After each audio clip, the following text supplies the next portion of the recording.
Hello everyone, welcome back to my YouTube channel Biology with Namita. I hope you are doing well. I am your educator Namita. जैसा कि हम देख पा रहे हैं कि आज हम बैक्टीरिया के बारे में पढ़ेंगे, जो कि बहुत ही इम्पोर्टेंट टॉपिक है। चाहे आप BSc माइक्रो में, MSc माइक्रो में या किसी कॉम्पिटिटिव एग्ज़ाम की तैयारी कर रहे हैं या फिर आप बायोलॉजी बैकग्राउंड से हैं, तो ये टॉपिक आपको ज़रूर मिल जाएगा और ये बहुत ही इम्पोर्टेंट टॉपिक है। अगर आपको ये वीडियो अच्छी लगे तो वीडियो को लाइक करना, चैनल को सब्सक्राइब करना और अपने फ्रेंड्स के साथ शेयर करना ना भूलें। चलिए शुरू करें। General characters of bacteria, bacteria के सामान्य लक्षण। Bacteria name given by Ehrenberg. Ehrenberg एक साइंटिस्ट थे, उन्होंने बैक्टीरिया नेम दिया था माइक्रो ऑर्गेनिज्म को। इसके पहले जो भी micro organism Antonie van Leeuwenhoek ने देखे थे, उन्हें एनिमलक्यूल्स नाम दिया। नेक्स्ट है bacteria are microscopic single cell organism. जितने भी माइक्रो ऑर्गेनिज्म होते हैं उन्हें हम माइक्रोस्कोप के थ्रू ही देख सकते हैं, इसलिए बैक्टीरिया भी एक माइक्रो ऑर्गेनिज्म है, तो इसे ये क्या है, माइक्रोस्कोपिक है। इसे भी हम माइक्रोस्कोप के थ्रू ही देख सकते हैं, डायरेक्ट आई से नहीं देख सकते हैं। Single cell organism, these are simplest prokaryotic organism. जो भी कैरेक्टर्स प्रोकैरियोटिक ऑर्गेनिज्म के होते हैं वही कैरेक्टर्स बैक्टीरिया के भी होंगे। क्यों? क्योंकि बैक्टीरिया भी क्या है, एक सिंपल प्रोकैरियोटिक ऑर्गेनिज्म है। Bacteria multiply rapidly by single cell division. Single cell division के थ्रू बैक्टीरिया बहुत तेजी से मल्टीप्लाई करता है। रैपिडली मतलब तेजी से। They are ubiquitous, found in all possible habitats. Bacteria हर जगह पाए जाते हैं जहाँ भी पॉसिबल हो।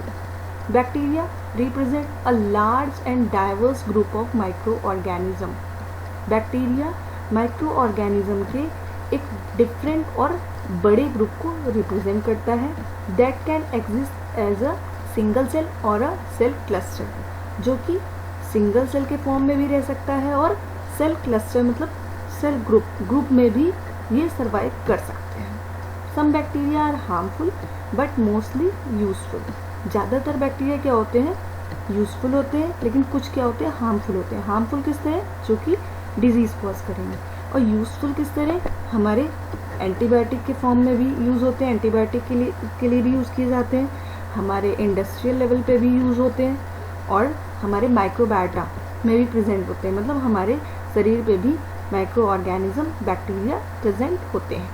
Bacteria are thought to have been the first organism to appear on earth about 4 billion year एगो।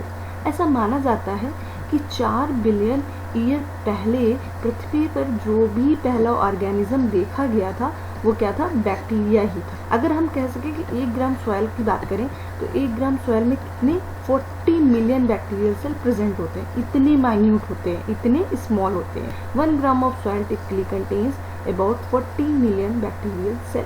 क्योंकि ये प्रोकैरियोटिक ऑर्गेनिज्म है, इसलिए mitochondria are absent and their function is carried out by complex localized infolding in the cell membrane known as mesosome. Mitochondria absent होता है और mitochondria का जो भी फंक्शन होता है वो एक कॉम्प्लेक्स इनफोल्डिंग रोल प्ले करती है, जो कि कैसे बनती है, सेल वॉल के फोल्ड होने से बनती है। सेल वॉल फोल्ड हो जाता है, प्लाज्मा मेम्ब्रेन फोल्ड हो जाती है और मीजोजोम को बनाती है, जिसे क्या कहते हैं, मीजोजोम। एक कॉम्प्लेक्स स्ट्रक्चर बनाती है जिसे हम मीजोजोम कहते हैं। Most of the bacteria are heterotrophic. ज़्यादातर बैक्टीरिया क्या होते हैं, हेट्रोट्रॉफिक होते हैं। हेट्रोट्रॉफिक मतलब परपोषी, जो कि अपने न्यूट्रिशन के लिए दूसरों पर आश्रित होते हैं, उन्हें परपोषी कहते हैं। ट्रॉफिक लेवल के अकॉर्डिंग इन्हें डिवाइड किया जाता है, ऑटोट्रॉफी, हेट्रोट्रॉफी। अगर इस पर भी आपको वीडियो चाहिए तो मुझे कमेंट करके ज़रूर बताएं, तो हम एक इस पर भी ट्रॉफिक लेवल पे भी एक वीडियो ले आएंगे। अब जनरल कैरेक्टर्स हो गए, तो अब बैक्टीरिया की साइज़ के बारे में बात कर लेते हैं। बैक्टीरिया कैसे होते हैं, bacteria are very small microscopic organism. Bacteria बहुत छोटे माइक्रोस्कोपिक ऑर्गेनिज्म होते हैं। अगर एवरेज बैक्टीरियल सेल रेंज की बात की जाए तो वो कितनी होती है, 0.5 to 2.0 माइक्रोमीटर इन डायमीटर में, ठीक है। और नॉर्मल बैक्टीरियल रेंज कितनी होती है, 1 to 10 मानी जाती है, 1 to 10 माइक्रोमीटर। बहुत ही छोटे, मतलब वायरस के से बड़े। वायरस नैनोमीटर में होता है और बैक्टीरिया माइक्रोमीटर में। जिस तरह हमने 1 ग्राम सॉइल की बात की थी, उसमें 40 मिलियन बैक्टीरिया प्रेजेंट थे, उसी तरह अगर हम वाटर की एक ड्रॉप की बात कर ले, सिंगल ड्रॉप की, तो उसमें 5 × 10⁻⁶ 6 बैक्टीरिया प्रेजेंट होते हैं, पाए जाते हैं। पानी की एक बूंद में कितने 5 × 10⁶ बैक्टीरिया प्रेजेंट होते हैं।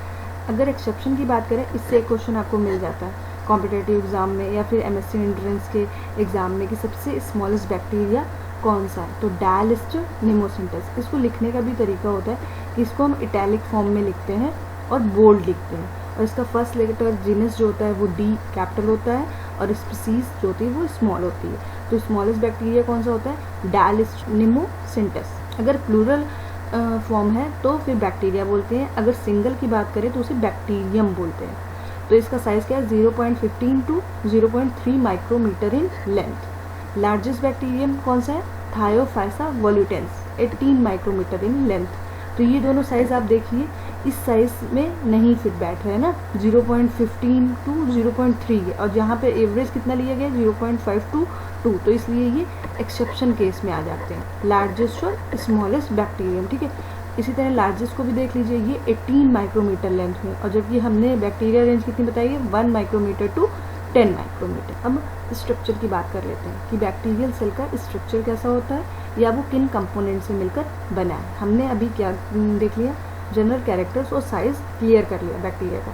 अब हम उसके स्ट्रक्चर के बारे में बात करते हैं। तो ऐसा कुछ दिखता है बैक्टीरिया देखने पर, ये स्ट्रक्चर होता है। एक सिंगल सेल की बात करें बैक्टीरिया की तो ऐसा स्ट्रक्चर होता है। ये पिलाई फिमरे प्रेजेंट होते हैं इधर, ये फ्लैजला प्रेजेंट होता है, ये सेल वॉल होता है अंदर, ये प्लाज्मा मेम्ब्रेन होती है, यहाँ पे न्यूक्लियोइड प्रेजेंट होता है, ये फूड ग्रेन्यूल्स होते हैं, एक प्लाज्मिड प्रेजेंट होता है। कुछ इस तरह से सिंपल सा स्ट्रक्चर होता है। ये देखिए यहाँ पे ये कैप्सूल है, सेल वॉल है ब्राउन कलर की, येलो पार्ट प्लाज्मा मेम्ब्रेन है जो कि आगे मेसोसोम बनाएगी। लिक्विड पार्ट क्या है, ये साइटोप्लाज्म है, साइटोसोल है। प्लाज्मिड मतलब एक्स्ट्रा जेनेटिक मटेरियल है। फ्लैजलम प्रेजेंट है लोकोमोशन के लिए। फूड ग्रेन्यूल्स प्रेजेंट है। राइबोसोम है तो 70th राइबोसोम पाया जाएगा क्योंकि ये प्रोकैरियोटिक है। फूड ग्रेन्यूल्स हो गए। पिलाई कॉन्जुगेशन में हेल्प करेगी। क्रोमोसोम्स न्यूक्लियोइड ये प्रेजेंट है, ठीक है। जो न्यूक्लियोइड ट्रू न्यूक्लियस प्रेजेंट नहीं क्योंकि ये प्रोकैरियोटिक सेल है। अगर वन वर्ड में बैक्टीरिया की डिफिनेशन देनी होगी तो क्या हो जाएगा, single cell microscopic prokaryotic micro organism. आज हम सेल वॉल से शुरू करते हैं और सेल वॉल का इंट्रो केवल देख लेते हैं, उसके बाद सेल वॉल की डिटेल हम नेक्स्ट सीरीज में पढ़ेंगे। तो चलिए, सेल वॉल क्या है, सेल वॉल क्या है, ये हम बैक्टीरिया का पहला कंपोनेंट कवर कर रहे हैं, सेल वॉल। तो it is a rigid portion of bacterial cell wall. ये बैक्टीरियल सेल वॉल का रिजिड पोर्शन होता है, कॉमन टू ऑल बैक्टीरिया, सभी बैक्टीरिया में कॉमन होता है एक्सेप्ट माइकोप्लाज्मा।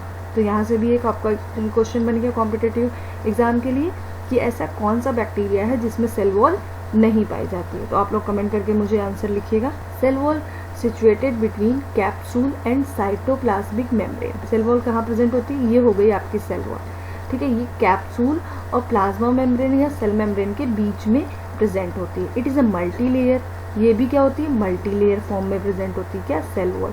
अब मल्टी लेयर क्या होता है, it is a polymeric structure. ये एक पॉलीमेरिक स्ट्रक्चर होता है सेल वॉल, जिसमें डैप प्रेजेंट होता है, म्यूरामिक एसिड प्रेजेंट होता है, टिकोइक एसिड प्रेजेंट होता है, टिकोइक एसिड प्रेजेंट होता है। और इनको क्या बोलते हैं, इन तीनों को मिला के अगर जोड़ के बोले तो क्या बोलेंगे, पेप्टाइडोग्लाइकेन, पेप्टाइडोग्लाइकेन, ठीक है, पेप्टाइडोग्लाइकेन। इसे हम म्यूरेन भी कहते हैं या म्यूकोपेप्टाइड भी कहते हैं, यहाँ पे लिखा हुआ है, मेंशन है।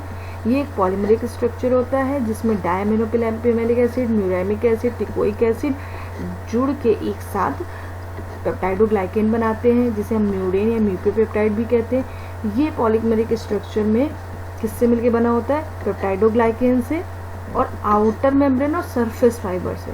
तो आउटर मेम्ब्रेन ऊपर प्रेजेंट होती है और सरफेस फाइबर जो होता है वो पेप्टाइडोग्लाइकेन के नीचे प्रेजेंट होता है, नीचे प्रेजेंट होता है। It is an insoluble porous crosslink polymer. ये क्या होता है, यही जो इनकी बात कर रहे हैं, ये हो गया आपका cell wall, outer membrane peptidoglycan और सरफेस फाइबर। ये कैसा होता है, इनसॉल्युबल होता है, पोरस मतलब छिद्रित होता है, और क्रॉस लिंक पॉलीमर होता है। क्रॉस लिंक मतलब एक दूसरे से क्रॉस के रूप में जुड़े रहते हैं, एक दूसरे से सब जुड़े रहते हैं। तो आज हम यहीं तक रखते हैं।